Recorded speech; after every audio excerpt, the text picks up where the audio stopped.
they will fly the black flag of Islam over the White House. And obviously they're going to have the ability to do it because what has happened just recently, this past week, a 4-year-old crawled underneath the gate, and the Secret Service comes, and the D.C. Police Detachment, they come running, guns drawn, at the 4-year-old. But then today, a little gyro helicopter lands in the West Lawn, was it? I think it was the West Lawn. At any rate, it lands inside the fences of the White House. How does an aircraft of that or any other nature get that close to the White House in the first place? That's an obvious failure on the controlled airspace. The 4-year-old, well, that must be the real danger. Perhaps he's a midget. A terrorist midget with suicide bombing on his mind. He's a 4-year-old.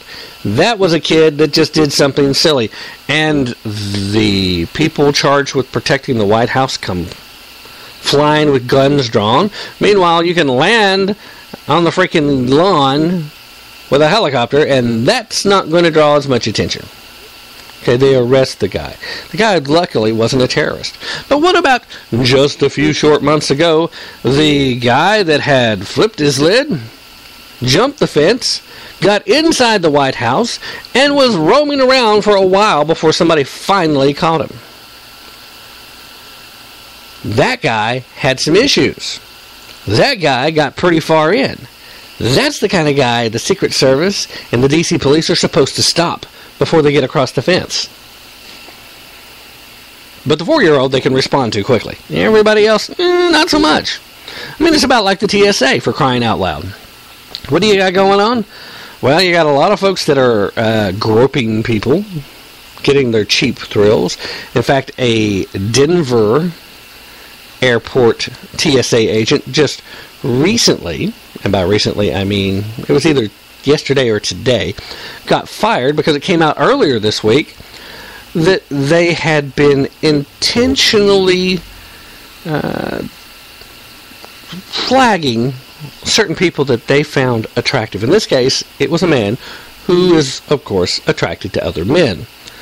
But they flag it by getting the person operating the screener to indicate to the X-ray machine that the person is a different gender than they actually are. The machine then picks up that there's an anomaly, and then they get the opportunity to grope these people. This has been going on since this screening started, and it's never anybody that you would actually suspect might be a terrorist that ever gets screened here. Well, that would be profiling, or that would be racist. Well, I'm sorry. You have to do a certain amount of profiling when the majority of the people you're looking for fit a certain profile. It's a tool in the law enforcement effort. It's a way of saying, all right, this is the type of people we're looking for. Now let's do it. What is wrong with that?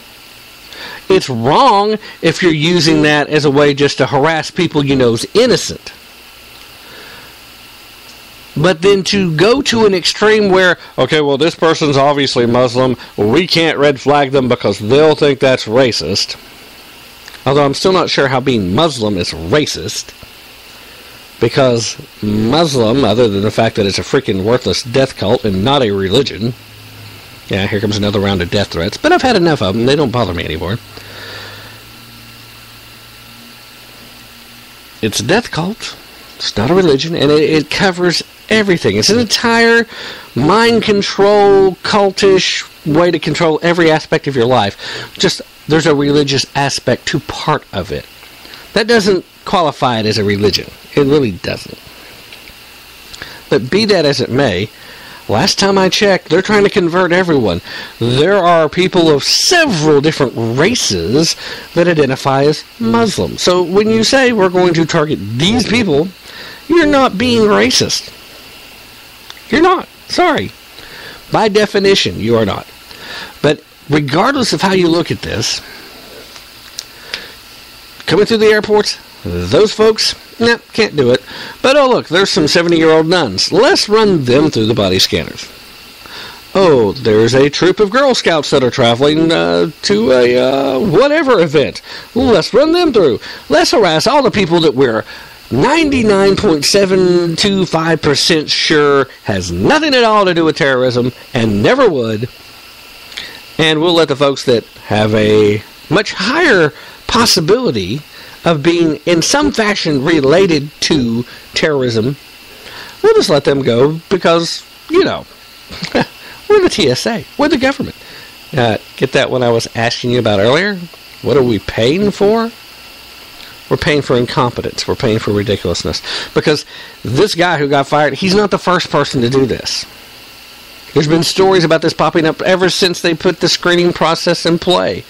Usually, it's been stories, the ones that have been allowed to come forward, of men using it as an excuse to grope women. So this one is a bit of a new slant. The guy that was after other guys. But that's where we're at. Terrorism is real, and terrorism has nothing at all to do with body scanners. What happened to the idea of living our lives in a fashion where we don't let the terrorists win and we don't change what we do in order to get there? What about just applying common sense? I mean, common sense it's become an oxymoron. There really is nothing common about common sense. It's become so rare, it's practically a superpower.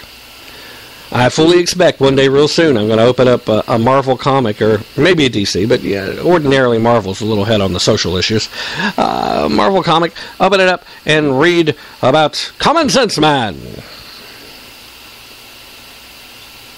That's where we're at in America.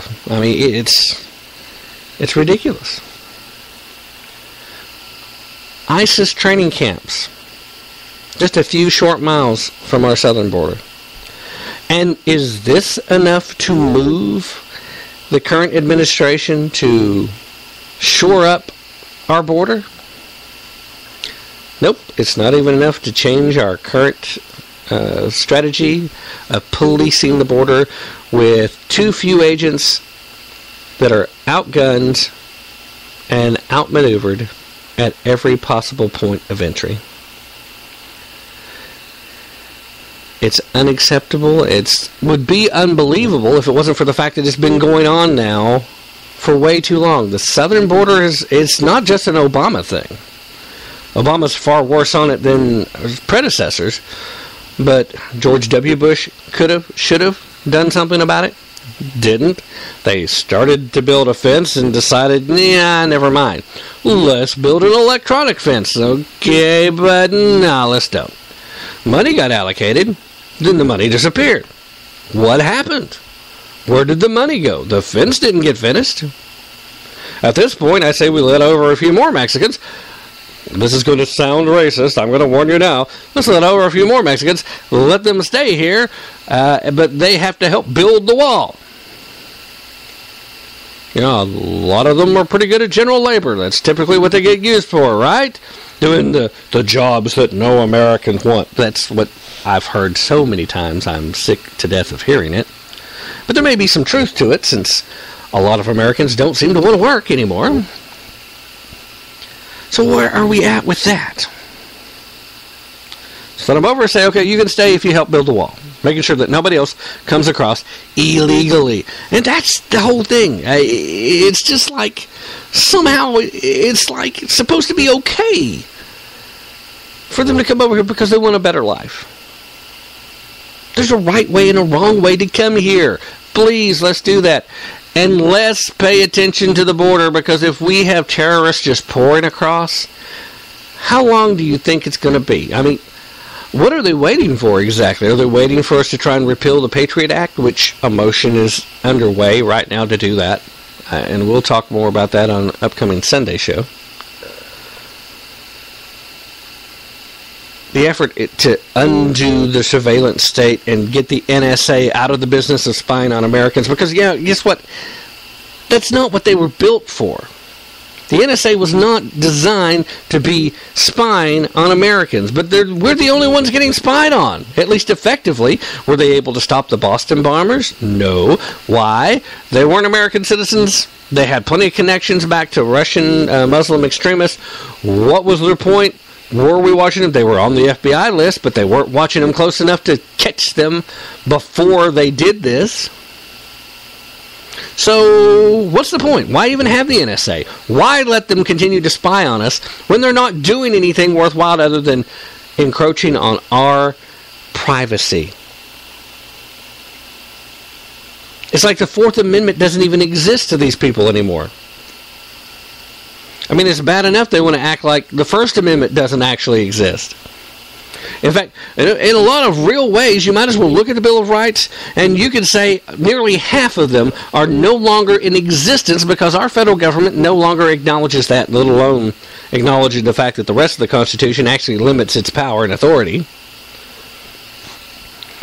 But the rights that are actually expressly mentioned in the Bill of Rights, the First Amendment, freedom of speech, freedom of religion, and freedom of religion, not freedom from religion. Freedom of religion, to practice openly, freely.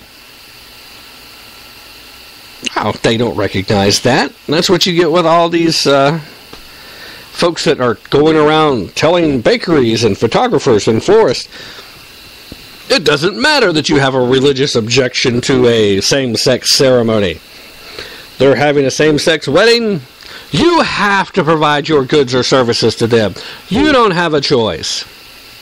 That's a violation of the First Amendment. Freedom of speech? Go ahead and try to have your say, because the guy that landed on the White House lawn in the helicopter today, he was supposed to be trying to deliver letters of a bunch of people expressing their voice. Now, there's a better way to do it. There's a better way to do it. First of all, don't break the law in your attempt to protest. I get that. But it's still a matter of expression. This was political speech, and that should be his defense when he goes to court. And he will go to court. I don't think it'll hold up. But again, what's one of the reasons it won't hold up? Well, number one, you're not supposed to land on the White House lawn. But beyond that, they don't acknowledge the First Amendment anymore. The Fourth Amendment, your right to privacy, no illegal search and seizures. They're collecting every bit of data, every cell phone call you make. It's not just the metadata. We know this now. The documents are out there. The information has been made clear. It's not just the metadata. They got it all. And they're saving it. They're keeping it. Sometimes they're listening in. This broadcast right here today is being listened to and recorded. Now, whether or not anybody actually listens to all of it right now, I don't know, don't care. It probably would just piss them off because they know that they're being forced to do something that is unconstitutional. And it is. But this is huge, though. And I'm going to roll back off the rant and come back to this point. It's plain, it's simple, it's to the point. ISIS, the occupiers' JV team, the folks that are destroying entire cities and villages in parts of Syria and northern Iraq, that are going, in some cases, door to door asking if you're Christian or Muslim, and if you say you're Christian, they shoot you on the spot, or they behead you. ISIS, this evil entity that's trying to become ISIL. They're not ISIL yet, no matter what the occupier and his minions refer to them as, because in order to become ISIL, they have to be the Islamic State of the Levant. They don't have control of the entire Levant yet. Now that's their target, that's their goal, that is what they want to do. But the Levant is just a region that also includes what's modern-day Israel and big chunks of Iran.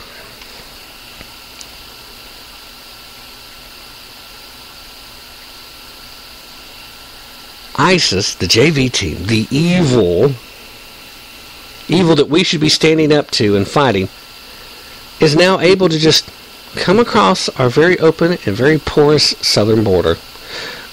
And the only thing standing between us and them is outmatched, overgunned Border Patrol agents that have been handcuffed by our administration and told not to do their job. It's time to be on your phones and sending emails to our representatives to get something done about this and make sure that they're aware, because we're not